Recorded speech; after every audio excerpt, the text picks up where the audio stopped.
오늘 7월 1일입니다. 오늘 함께 묵상할 말씀은 열왕기하 5장 8절로 19절까지의 말씀이 되겠습니다. 하나님의 사람 엘리사가 이스라엘 왕이 자기 옷을 찢었다 함을 듣고 왕에게 보내 이르되, 왕이 어찌하여 옷을 찢었나이까? 그 사람을 내게로 오게 하소서. 그가 이스라엘 중에 선지자가 있는 줄을 알리이다 하니라. 나만이 이에 말들과 병거들을 거느리고 이르러 엘리사의 집 문에 서니, 엘리사가 사자를 그에게 보내 이르되, 너는 가서 요단강에 몸을 7번 씻으라. 네 살이 회복되어 깨끗하리라 하는지라. 나만이 노하여 물러가며 이르되, 내 생각에는 그가 내게로 나와 서서 그의 하나님 여호와의 이름을 부르고 그의 손을 그 부 위에 흔들어 나병을 고칠까 하였도다. 다메섹강 아바나와 바르발은 이스라엘 모든 강물보다 낫지 아니하냐? 내가 거기서 몸을 씻으면 깨끗하게 되지 아니하리야 하고 몸을 돌려 분노하여 떠나니, 그의 종들이 나와서 말하여 이르되, 내 아버지여 선지자가 당신에게 큰 일을 행하라 말하였다면 행하지 아니하였으리이까? 하물며 당신에게 이르기를 씻어 깨끗하게 하라 함이리까 하니, 나만이 이에 내려가서 하나님의 사람의 말대로 요단강에 7번 몸을 잠그니 그의 살이 어린아이의 살같이 회복되어 깨끗하게 되었더라. 나만이 모든 군대와 함께 하나님의 사람에게로 돌아와서 그의 앞에 서서 이르되, 내가 이제 이스라엘 외에는 온 천하에 신이 없는 줄을 아나이다. 청하건대 당신의 종에게 예물을 받으소서 하니, 이르되, 내가 섬기는 여호와께서 살아계심을 두고 맹세하노니 내가 그 앞에서 받지 아니하리라 하였더라. 나만이 받으라고 강권하되 그가 거절하니라. 나만이 이르되, 그러면 청하건대 노새 2마리에 실을 흙을 당신의 종에게 주소서. 이제부터는 종이 번제물과 다른 희생 제사를 여호와 외 다른 신에게는 드리지 아니하고 다만 여호와께 드리겠나이다. 오직 한 가지 일이 있사오니 여호와께서 당신의 종을 용서하기를 원하나이다. 곧 내 주인에게 림몬의 신당에 들어가 거기서 경배하며 그가 내 손을 의지하심에 내가 림몬의 신당에서 몸을 굽히오니, 내가 림몬의 신당에서 몸을 굽힐 때에 여호와께서 이 일에 대하여 당신의 종을 용서하시기를 원하나이다 하니, 엘리사가 이르되, 너는 평안히 가라 하니라. 그의 엘리사를 떠나 조금 가니라. 기도하겠습니다. 감사합니다. 하나님, 오늘 나만 장군의 이야기를 통해서 주시는 메시지 잘 듣고 또 깨닫고 결단하는 이 시간이 되게 하여 주옵소서. 예수님의 이름으로 기도합니다. 아멘. 지금 아람 왕이 신임하는 그 나라의 군대 장관 나아만이 나병에 걸리게 되었습니다. 그래서 걱정하는 그런 상황 속에 있을 때에 이스라엘에서 잡아온 소녀 노예가 있었어요. 나아만의 집에서 일하고 있었던 소녀죠. 그가 이스라엘에 있는 선지자를 만나보면 어떻겠는가, 그렇게 제안을 하게 됩니다. 그래서 좋은 생각이라고 해서 자기 왕 아람 왕에게 그 사실을 알리게 되죠. 그때 이제 아람 왕이 그러면 이스라엘로 가라. 지금 이스라엘은 북이스라엘을 얘기하는 거죠. 그러면서 이제 편지를 써서 같이 가져가도록 합니다. 그 편지에는 나아만을 왕에게 보내오니 고쳐 주옵소서라는 간청의 메시지였어요. 지금 이스라엘 왕은 바로 요람 왕입니다. 이 요람 왕이 이 서신을 받고는 알겠습니다, 도와드릴게요 이렇게 한 것이 아니라 깜짝 놀래서 옷을 찢고 탄식을 하고 있어요. 그러면서 7절에 이렇게 쓰여져 있습니다. 내가 사람을 죽이고 살리는 하나님이냐? 그가 어찌하여 사람을 내게 보내 그의 나병을 고치라 하느냐? 너희는 깊이 생각하고 저 왕이 틈을 타서 나와 더불어 시비하려 함인 줄 알라 하니라. 지금 요람 왕은 지금 아람 왕이 이 나아만을 통해서 어떤 계략을 꾸미고 있다고 생각한 거예요. 그래서 이제 이 나아만 왕의 나병이 낫지도 않을 것을 고치라고 이렇게 부탁을 하면서 고치지 못했을 때 그것을 빌미로 잡아서 전쟁을 걸어올 것이다. 큰일 났다. 그러면서 옷을 찢고 난리를 피고 있는 거죠. 이때 지금 엘리사가 그 소식을 들었습니다. 그러면서 오늘 말씀이 이어지고 있는 거죠. 엘리사가 그 소식을 듣고 왕이 옷을 찢었다고 하는 소식을 듣고 그러면 그 나아만을 나에게 보내십시오 이렇게 전가를 하게 됩니다. 그래서 이 나만 장군이 자기와 함께 왔던 신하들과 함께 종들과 함께 엘리사의 집으로 찾아가게 된 것이죠. 이제 이때 엘리사가 종을 통해서 나만에게 직접 만나주지도 않고 종을 통해서 이제 어떤 치료 방법을 제시합니다. 요단강에 가서 7번 목욕을 하라 그렇게 말씀을 전하죠. 그때 나아만 장군의 반응이 어때요? 화를 내고 있습니다. 분노하고 있어요. 지금 내가 누군데 나한테 와서 나를 정중히 영접하고 그리고 뭔가 신비하고 거룩한 방법으로 나를 치료하는 그러한 일을 해야지. 어떻게 저 더러운, 사실 요단강물이 굉장히 더러워요. 이게 빨리 안 흘리기 때문에 가보면 뭐 둥둥 뭐가 떠다니고 있고 더럽더라고요. 그 더러운 물에 가서 내 몸을 씻으라고 하느냐? 아예 그러려면은 지금 내가 있던 고향에 가서 거기에 있는 강 훨씬 깨끗하고 좋은 물이 있는데 이게 무슨 말이냐? 그러면서 막 화를 내는 거죠. 11절에 이렇게 쓰여져 있습니다. 내 생각에는 그가 내게로 나와 서서 그의 하나님 여호와의 이름을 부르고 그의 손을 그 부위에 흔들어 나병을 고칠까 하였도다. 하나님의 이름을 부르며 아픈 부분 위에 손을 올려 흔들면서 어떤 특별한 치유 의식을 행할 것을 기대한 것이에요. 그런데 지금 요단강물에다가 목욕을 그것도 한 번도 아니고 7번을 하라. 화가 난 거죠. 기가 막힌 거예요.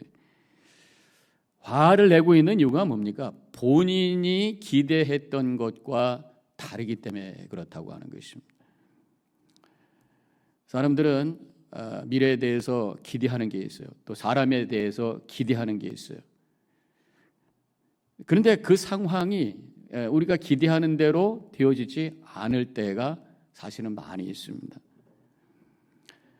사람들은 이렇게 내가 기대하는 대로 되기를 원하는, 즉 상황을 내가 통제하기 원하는, 내 뜻대로 뭔가 착착착착 되기를 원하는 그런 마음이 강할수록 이게 실망도 커지게 되고, 그렇게 되지 않을 때 또 거기에 대한 반응으로 분노를 하게 되는 것입니다.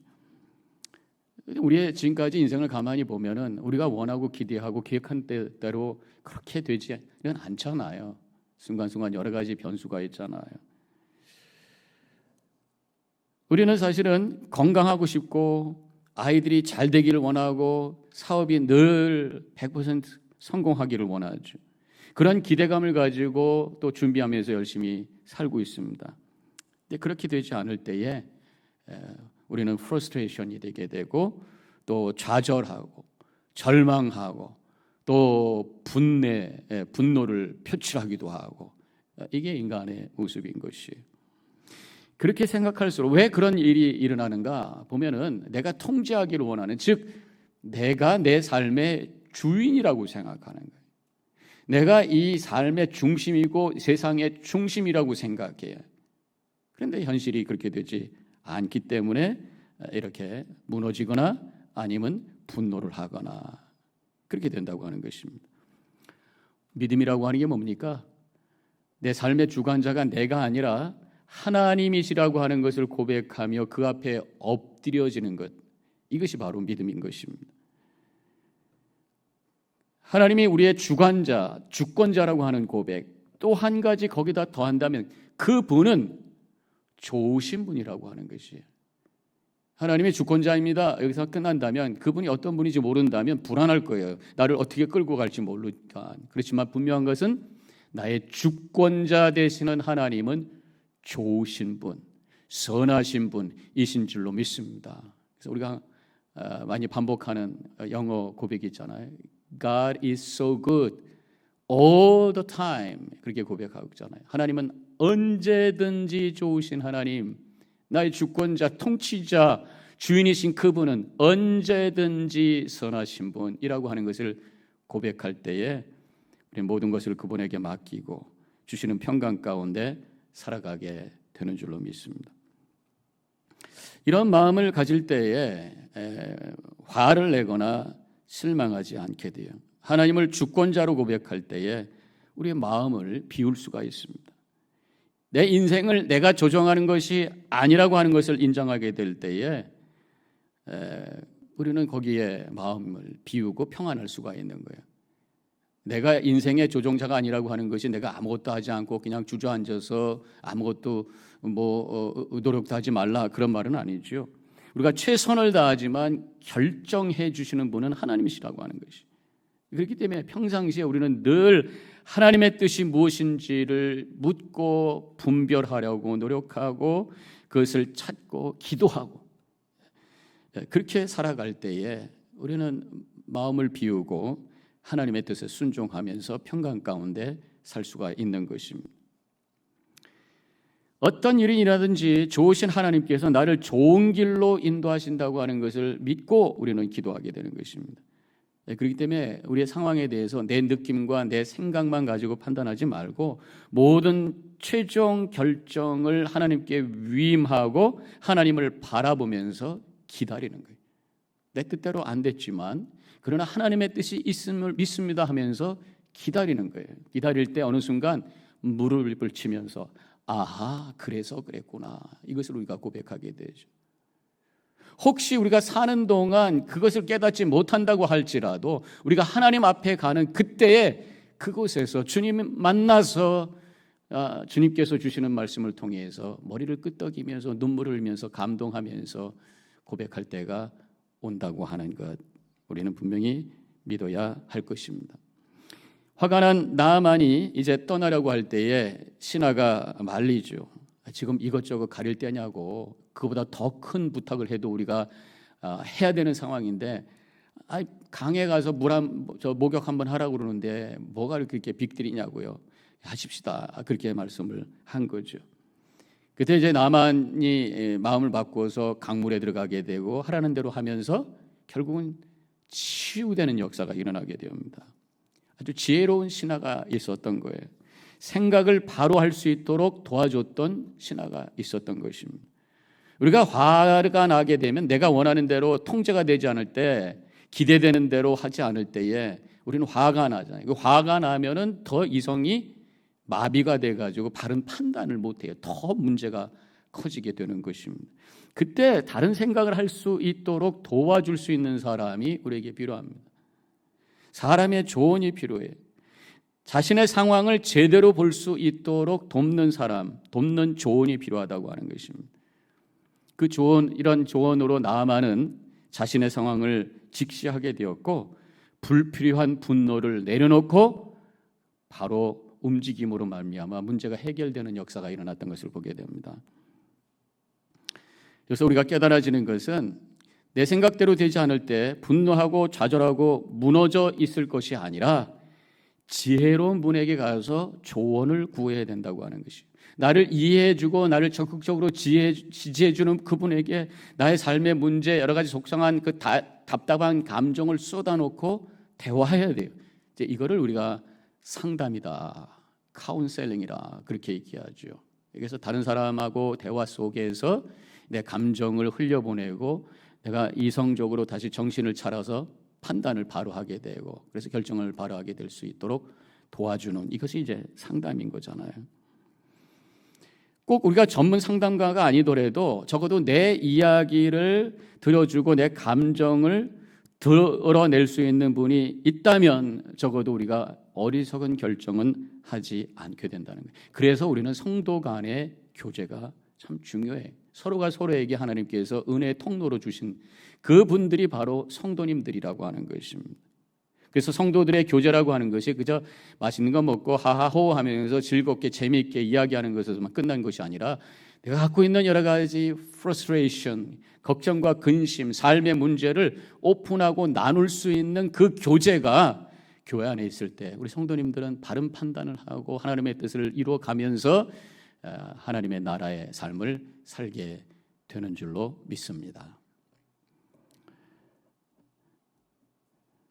사람은 감정으로 인해 상황을 제대로 보지 못할 때가 있어요. 그러나 겸손하게 다른 사람에게 나를 오픈하고 그때 지혜롭게 결정하게 되는 것입니다. 우리는 인정해야 돼요. 나는 부족한 존재라고 하는 것.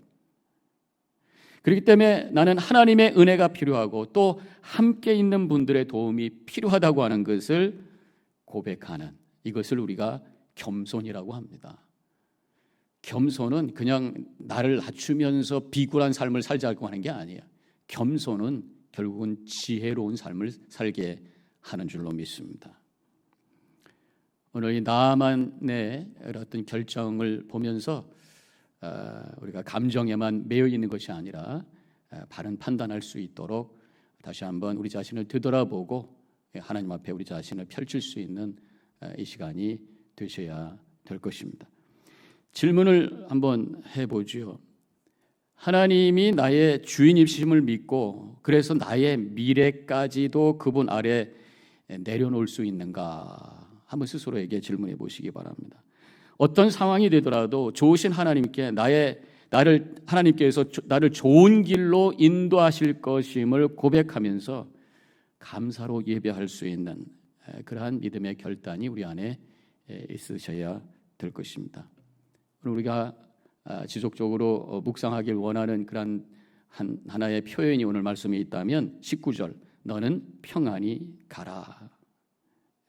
하나님만 바라봄으로써 내 삶의 질서와 평안을 경험하는 삶을 살 수 있다고 하는 이 말씀을 이 구절에서 우리가 받을 수가 있습니다. 너는 평안히 가라. 겸손한 자가 하나님이 주시는 평안을 경험하게 될 것입니다. 기도하십시다. 감사합니다. 하나님의 뜻을 바로 알고 선택할 수 있는 지혜를 주시고 또 겸손함을 허락하여 주옵소서. 내가 삶의 주인인 양 착각 속에 살다가 내 감정에 내가 묶여서 실패하는 어리석은 자가 되지 말게 하옵시고 우리의 주권자 되시는 주님 앞에 나를 내려놓고 또 우리 주변에 있는 성도들과 함께 내 마음을 열고 대화함으로 지혜롭게 선택하고 판단하고 살아감으로 하나님의 뜻을 이루고 우리 삶 속에 하나님의 나라를 세워가는 평강이 넘치는 복된 삶을 살아가게 하여 주시옵소서. 예수님의 이름으로 기도하옵나이다. 아멘.